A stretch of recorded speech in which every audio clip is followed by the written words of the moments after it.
It is amazing.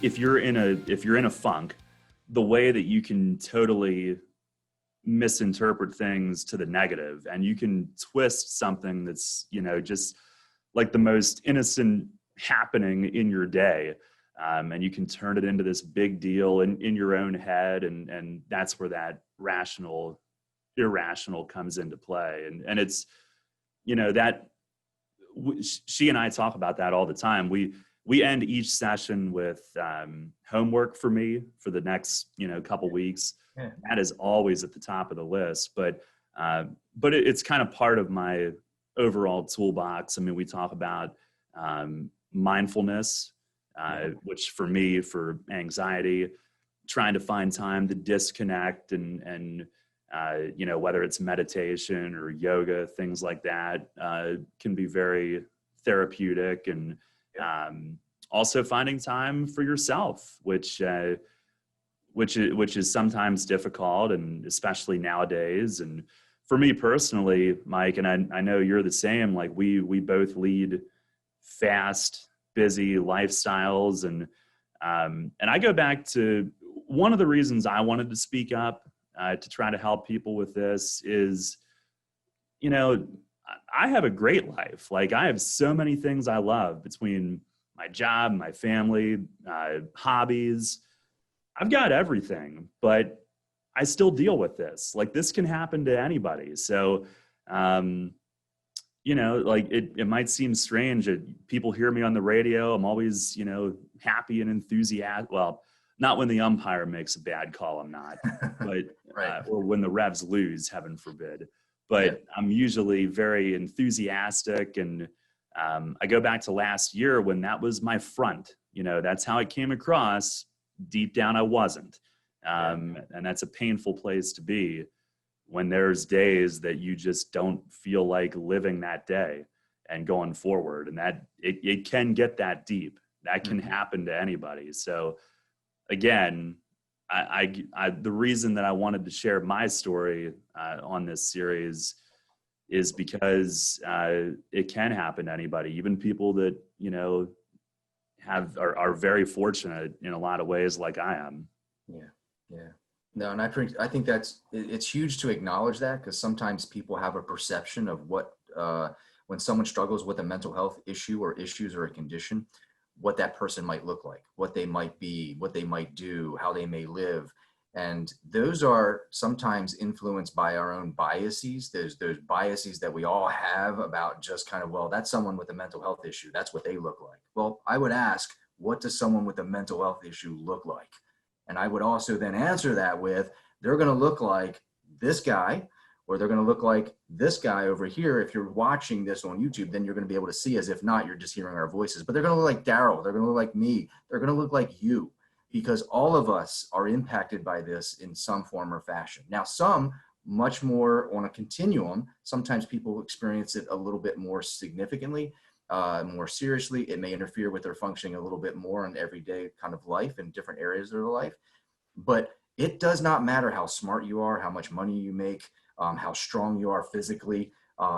Even sometimes, even with the supports that you can have a tremendous amount of supports around you, and you can have success be happening to you right then and there, and still feel like you're struggling with depression or anxiety. And Daryl, you shared that. I think you really, in a very heartfelt way, shared that with your own. You shared it, today a little bit here, but you've shared it already in our previous conversations. And I remember you and I talked about this, and I'll throw this in here because you and I talked about this recently, but Michael Phelps, when he was in his heyday, when he was winning gold medals and setting world records, Olympic records and world records in the pool, and winning all these gold medals, that was also the time where he was feeling and struggling his worst in terms of depression and anxiety. But no one saw that in America. They saw this kind of golden child, golden boy representing the United States and doing great things and amazing things, successful. How could he not be happy? Look at him. But he also made statements at that time, when he reflects back on it, that he felt like days that he would wake up and say, I wish I wasn't me. I wish I wasn't me. This is a world-class athlete setting world records that from the outside may look like he's got it all. What does he have anything to be concerned about? He shouldn't be feeling down. But this is where depression and anxiety and other issues of mental health can really hit any one of us. There is no immunity to that. We're all human. That's the common thread, and we're all susceptible to that. And sometimes in our lives, sometimes people say, I've never experienced it to that level. And in some ways you may not have, but most people can relate to experiencing some level of anxiety or depression or stress in their life and how that's impacted them. And you mentioned something before, and maybe you can speak to this, Daryl, a little bit, right even before we went on today, live today, about another person in your life, a friend that talked about empathy. These Yeah. words that sometimes people are like, whoa, empathy, that's kind of like, that's kind of touchy feely, that's emotions, that is not something sometimes it's easy to talk about. And I would say that it is not sometimes easy to talk about, but I got to tell you, it makes all the difference in the world. So if someone has that kind of, if you can, even for a small piece, a moment, say, well, I've experienced stress in at least to a certain level in this way, it can give you a doorway, a little opening to be considerate and compassionate for someone else's journey and what they might be experiencing, even if you have no idea what it might be like to feel like they are right now. But Daryl, you mentioned something to me before we went on today. I think it'd be worth sharing with the audience. Yeah, of course. Yeah, one of our listeners or viewers, and a close friend of mine, recently, and it resonated with me. She said that she thinks it's important, empathy versus projecting, and I thought about that, and it's like uh, everybody's symptoms, or kind of the root of depression, anxiety, these issues, they could all be a little bit different. From a symptom standpoint, somebody might be in a fog or overly tired or very, very cranky. Those can all be symptoms. They can all show up differently. They can, you can be withdrawn. So there's a lot of faces and appearances of depression and anxiety. But there's also, everybody's got their own story. Everybody's got kind of, I don't know if a reason is the right word, but kind of the roots of how you're wired and why you're wired that way. And you may not even understand why.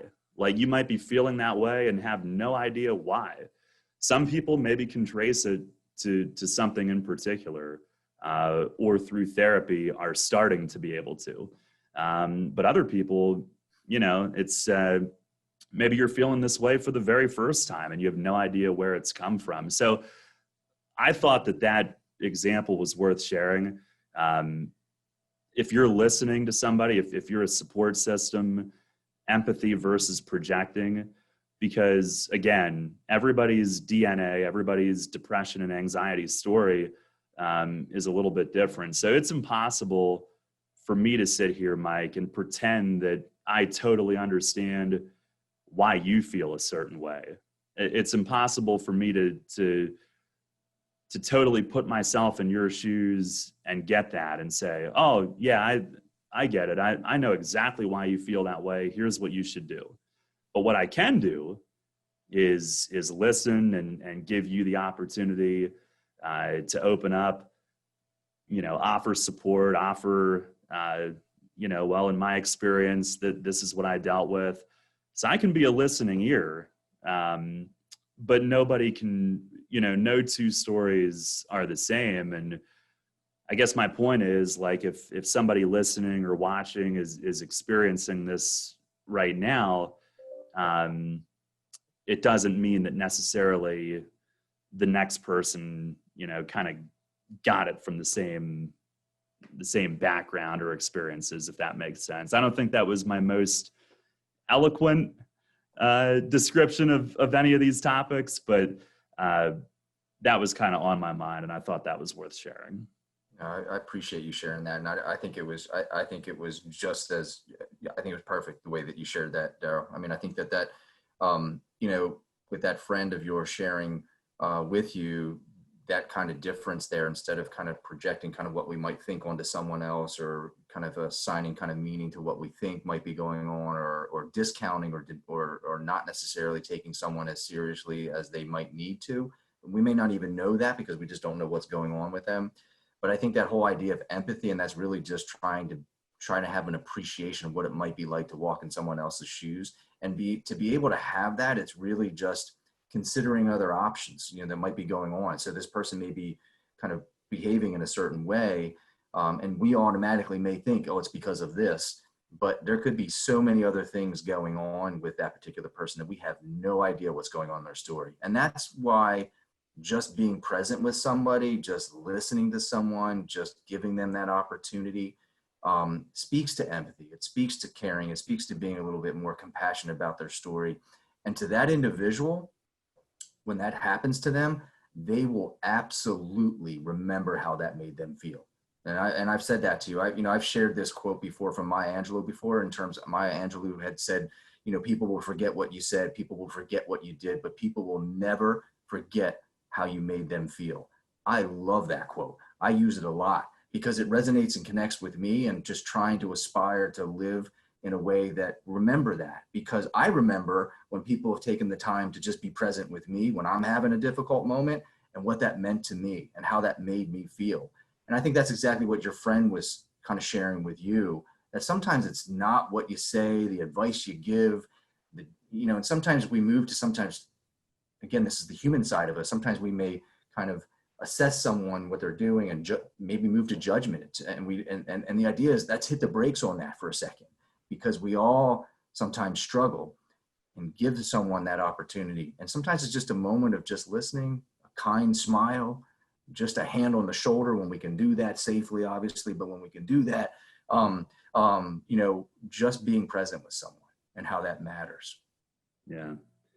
Yeah. And, one thing I think we should talk about on this episode, you and I at the end last week, we started to get into how things have just gone so haywire here in 2020. Yeah.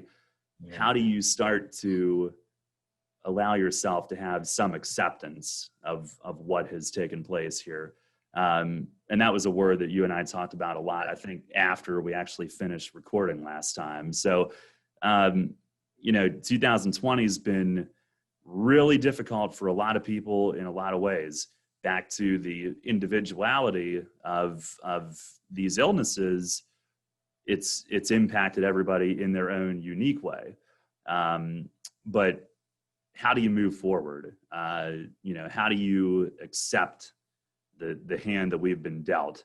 And that acceptance, and you mentioned some amazing strategies, after our episode last time, and I figured this would be a perfect episode to bring these to light. So, there's multiple ways of doing that, I think, depending on what works for each individual, their situation, but it can be done. And you shared some great examples last time, I thought. So, Daryl, let me ask you, when we were talking about things, for you, because I think, the listeners too, just listening to just kind of some of your story, what you've shared, for you, and I'm happy to share some of the, some of the thoughts that I have on this as well. And I will, but for you, when you talk about acceptance, you've shared a little bit with me about just kind of what that's meant for you where we are now, because there have been a lot of each one of us have lost something. We've lost many things unique to our own journey and our own life story. You've been very open and and forthcoming, honest, open about just kind of where you are now, and just a little bit of your journey that some of the listeners and viewers have not ever been aware of before. But what about when and you were the one that used that word last week on acceptance, and I was like, oh, afterwards we gotta make sure we go back to that. I thought you were the one that used it. Was I the one that did? Well, I don't remember. I don't know, but it came up in our conversation. And acceptance, and then we talked about even beyond acceptance is really kind of just how do we find some meaning in all of this, when sometimes it just makes no sense to me or to anyone. People will say, I am so done with COVID-19. I can't wait to 2021. Can we just skip the rest of the year? And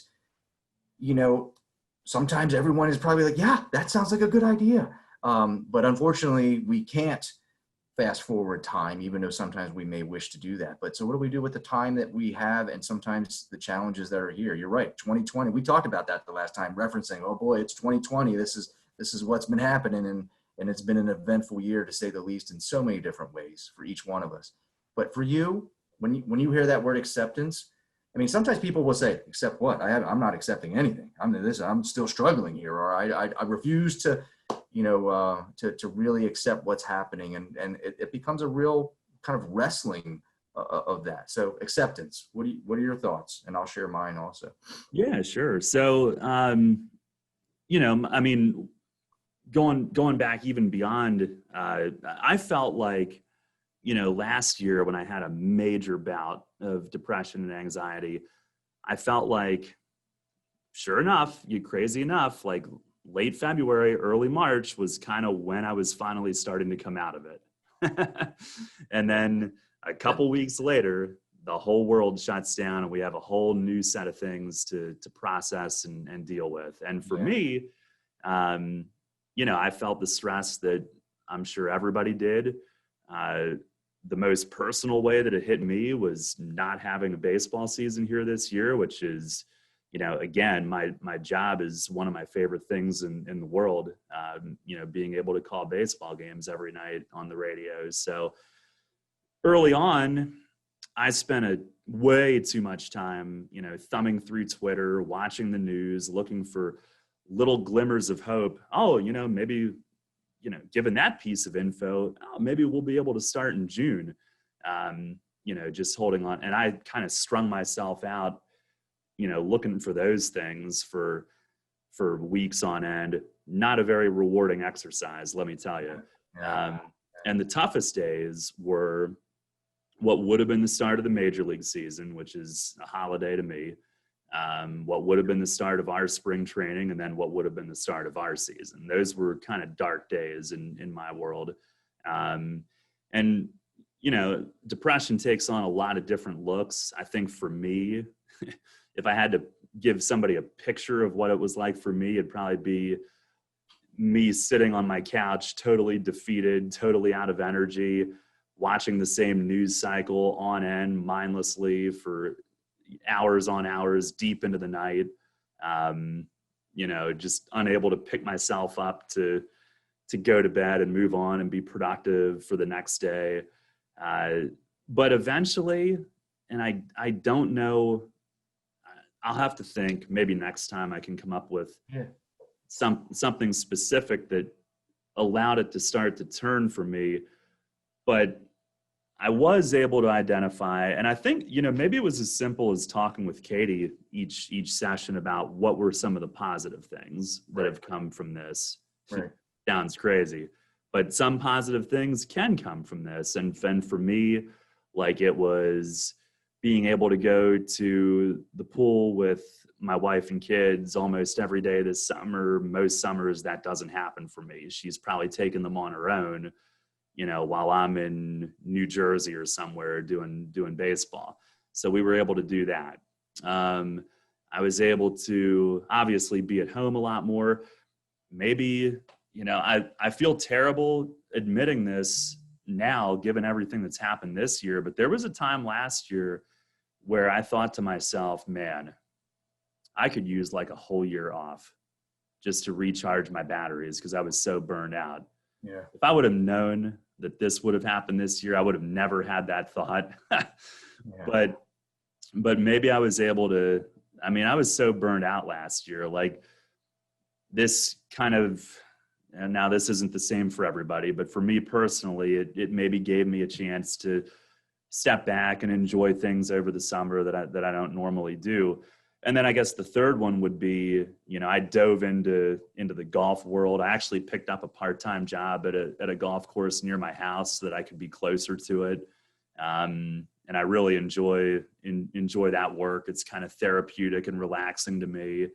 And just diving into playing, which is something I hadn't done for years and years. So those things. And then also lastly, on the sports broadcasting front, I did remind myself several times, and again, this is kind of selfish to my world. It's not the same for everybody, but you know, for me personally, as devastated as I was that at the time the revs didn't start on time and then, you know, eventually didn't start at all, I did kind of remind myself that, and again, this is not to discount, I mean, people have lost their lives from this disease, but this was just, you know, me trying to process it in my own head. Yep. If the timing of it would have been a little bit sooner, I mean, I love doing the York College basketball games just as much. That I bleed green all the time, but certainly during the winter. Right. If this whole thing would have happened a week sooner, our basketball teams would not have had the finality and the closure on their outstanding seasons that they had last year, and that would have been just as difficult of a pill to swallow. So for me, it was trying to find, now that's unique to my story, but it was trying to find, you know, some glimmer of positivity within there. And I was able to keep going back to that and kind of hang my hat on that through these difficult months, I guess. Yeah. No, I mean, you those are all good. I mean, and I appreciate you sharing all that, because I mean, you give some real personal examples. Like you said, this is my story. These are some things that are unique to me that, you know, that I was experiencing. But I mean, I think there's some common themes there, you know, Daryl, in terms of, you know, acceptance doesn't mean that I'm okay with where things are. That is not what you said in anything that you shared there. Acceptance really is getting to a place where you can say, this is not where I want to be. This is not what I want to be experiencing. This is horrendous. This is horrible. This just flat out is a struggle right now. It's a challenge. So being able to acknowledge it, to express it, to then say, you know what? So now what do I do with this? What am I going to do with this? Because sometimes it's, no matter how much energy I put into this, can't be happening. Are you kidding me? I can't believe yet another thing is happening. No way. If I pour all my energy into that, it will not change the outcome. It's already happened. It's happening. But what I do have control over is, what will I do next? What will I do next? And that applies to all of us, no matter what our circumstances are.